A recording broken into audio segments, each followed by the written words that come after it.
I'm going to summarize 6 years of working with thousands of teams on their processes in just 7 steps. Not only will you learn how to write a standard operating procedure in 15 minutes or less, which is crazy fast, you will also learn how to avoid the common mistakes that result in your standard operating procedure not being used, not being followed, and ultimately not leading to your business becoming more consistent and more efficient. Step 1 to write your standard operating procedures is to duplicate your template. That is always going to be your first step, so having an awesome template will make your life a whole lot easier. In this case, I'm using a Google Doc, which I have structured as my template, and I'm just going to go up here and click Make a Copy. You can steal the copy of my template by going into the description of this video, but if you're using another tool for documenting your knowledge on your team, such as Notion, ClickUp, SmartSuite, Monday, Asana, whatever it might be, you can do the exact same thing there. Just create a task or a record for your standard operating procedure, save it as a template if you can, and duplicate it. So at this point, I'm going to go ahead and make a copy to complete step number 1 and start off with step number 2, which is to pick out what exactly am I creating an SOP for. This is going to be the area of your business, and usually a how-to is going to be the starting word. So for example, how to script a video, how to invoice a client, how to follow up with a prospect, how to process a testimonial, how to like and subscribe, different things like that that you might want to have good processes for. You want to create that as the title of your SOP in step 2. Ooh, and that brings us to mistake number 1, which is creating SOPs for things that don't need SOPs. SOPs are just instructions. They're instructions that outline step-by-step how to do something. The way I like to think about them is to view them almost like printed out MapQuest instructions. You remember those days of you have to go somewhere, you'd print out the MapQuest instructions of the turn-by-turn directions, maybe? I think I just lost all of Gen Z there. If you do remember those, that is what our SOPs are like. They're these pre-printed instructions for a specific path to a specific destination. Just like with MapQuest instructions, you don't need to print out directions to every possible house you could go visit, right? No.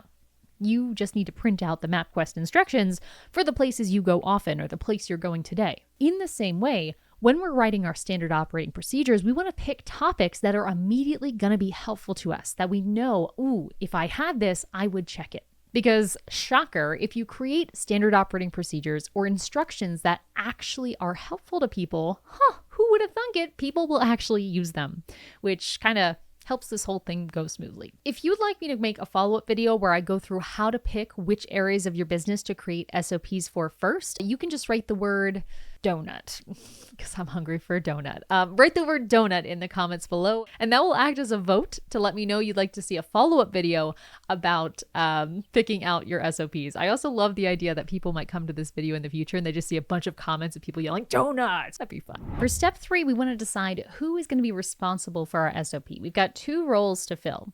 We've got the subject matter expert, or the brain involved, and we've got the author or owner. The subject matter expert is the person or persons who are going to influence the strategy of whatever it is you're doing. How are you going to accomplish that? The owner is the person who's actually going to be taking pen to paper or hands to keyboard or whatever it might be and writing out the procedure. This person is ideally also the person who's going to be doing this process for the long haul. If you're doing something for the very first time and you don't have that subject matter expert in-house, you might find yourself filling this gap by reading books, hiring a consultant, watching YouTube videos, or yes, even using ChatGPT. However you accomplish this, you are going to need a little bit of expertise to record how things are done, but in most cases, people are writing SOPs for something they are already doing, so this isn't that big of a challenge. Whoever you choose to be the owner of the SOP will be in charge of not only filling it out, but also maintaining it over time. If you're using a task management tool, you might write down that owner inside your task management tool using the assignee field. But if you're inside a Google Doc like I am, you could write something like SOP owner and then just tag the person you want to have as the owner. What matters here is not the specific technology or software or feature you're using. It just matters that you're very clear on who is responsible. And before you ask, yes, it is absolutely okay if you have new hires or people who are just joining the team assigned as the SOP owner. In fact, having new hires create SOPs during their first 90 days is a really great way to onboard them very quickly, and I have a whole video dedicated to that up at the top. All right, so for the next 3 steps of this process, there's actually 2 paths you can go down, and I want to give you both options so you can make the choice that's right for you, and I'll share which is my favorite as well. Option number 1 is to take your hands, use a keyboard, and write out the steps I'm about to tell you. As long as you can type at least 100 words a minute, this will probably take you about 15 minutes to go ahead and create. The second way to go about this, if you are not fast at typing or you just hate typing for whatever reason, you can go in and record a video. Common ways to do this would be to use Loom or Google Meet. Record a video of you doing the activity, whatever it is your SOP is about.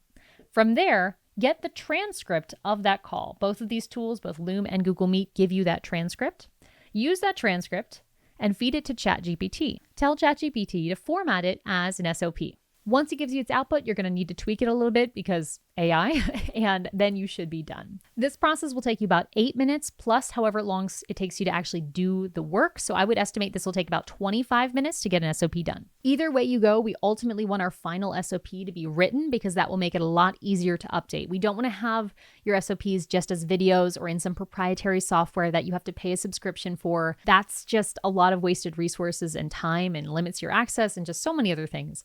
We want to get this into a written form. So whichever format you find best for you to get there, go for it. I'm going to be going through the faster method in the rest of this video because despite what those obsessed with AI might think, writing this has actually been faster in all of my tests. But either way you want to go about this, you can follow the rest of this video, just modify it for your preferred step. But with that, let's get into the next step. We're going to capture the start, stop, and key steps involved in this process. We're going to do this all in one quick sitting. It'll probably take about 5 minutes, maybe 10 if you're really stretching it here. So I'm going to change the topic of my SOP to how to process feedback from customers. So in my procedure section now, I need to write down the start, stop, and key steps of this process. So first question, when does this process kick off? What starts it? Well, it starts with reading customer feedback, right? That's the very first thing. We couldn't process feedback without actually receiving it. So we read that customer feedback. This right here is our start. Then we want to scroll all the way down to the bottom and identify our stop. What is the last point we want to include in this given SOP? If this was a MapQuest instruction, this would be our destination. So what is the last step?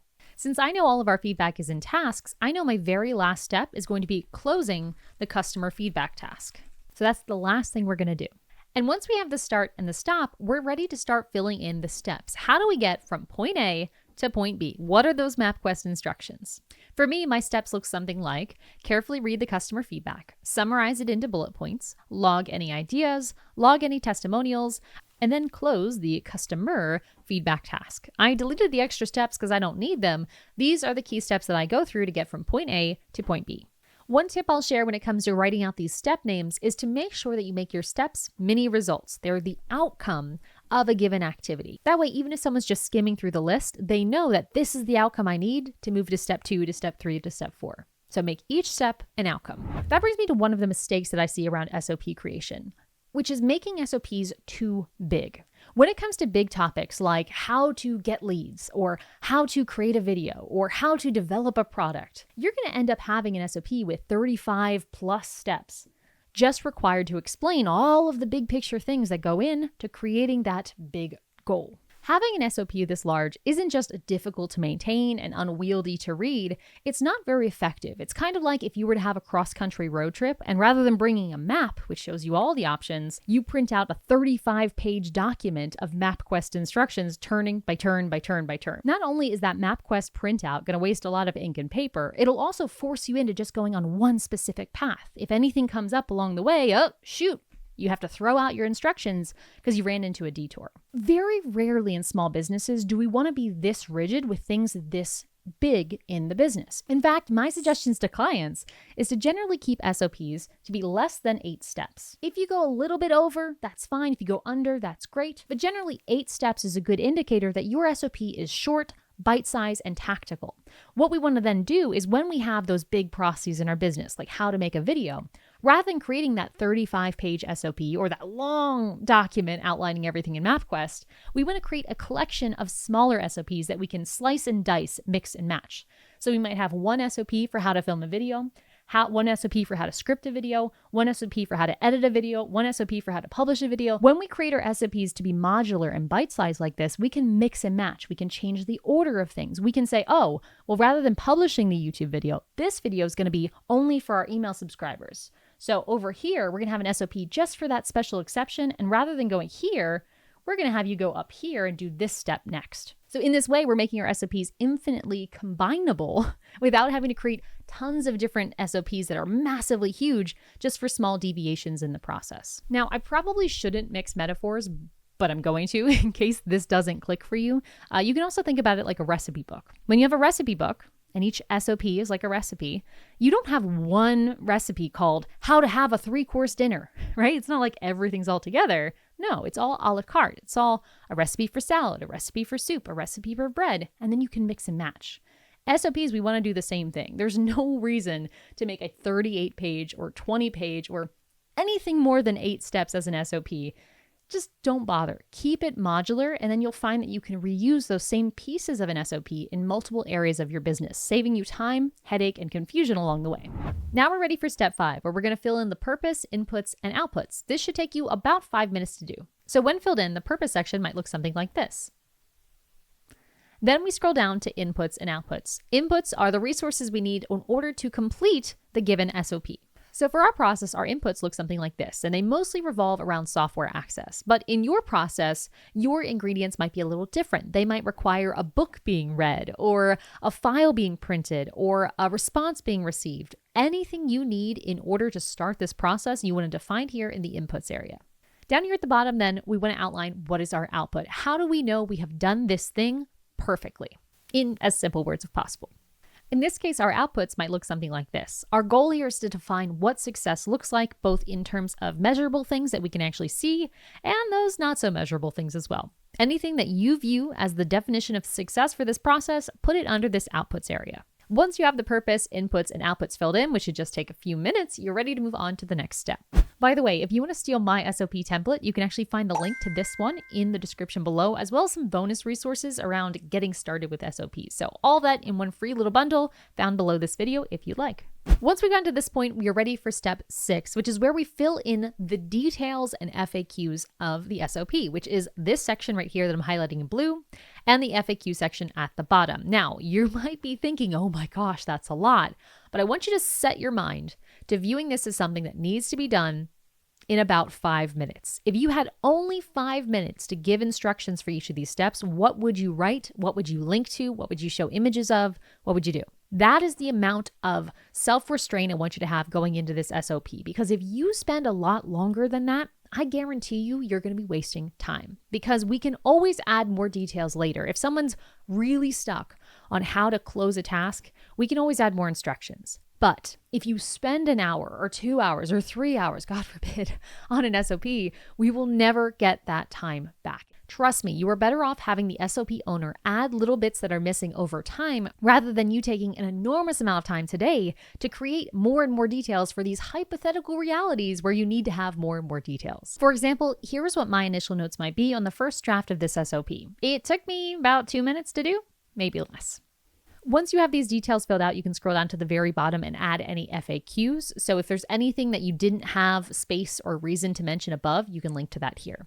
You can see an example FAQ right here, but normally your very first draft, this FAQ section will be either blank or very, very short. You'll add to this FAQ section over time. Once this SOP is all written, we're ready for step number 7, which is use and improve. Basically, the next time we have a task due, in this case, the next time we have feedback come in, we're going to use the SOP at the time of doing the task, and we're going to look at them side by side. What am I doing? What does the SOP say? Is there anything different?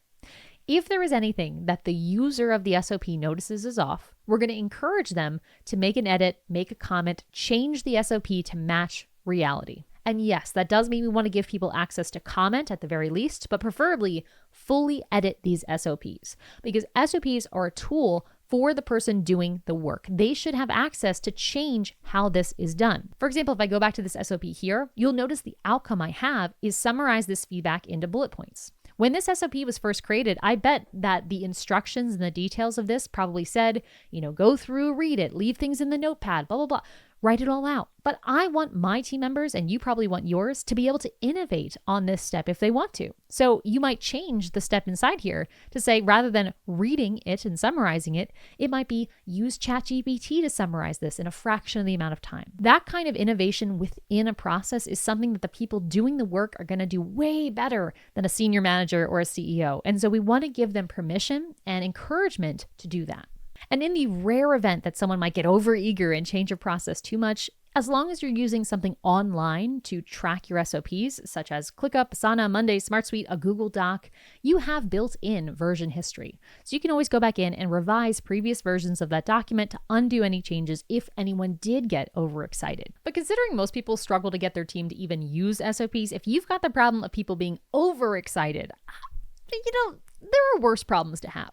But at the end of the day, SOPs are just one tool in your toolbox when it comes to systemizing your business. If you'd like to discover what the rest of the toolbox might have in it, check this video on the end screen where I go through my ultimate guide for systemizing your business. And remember to enjoy the process.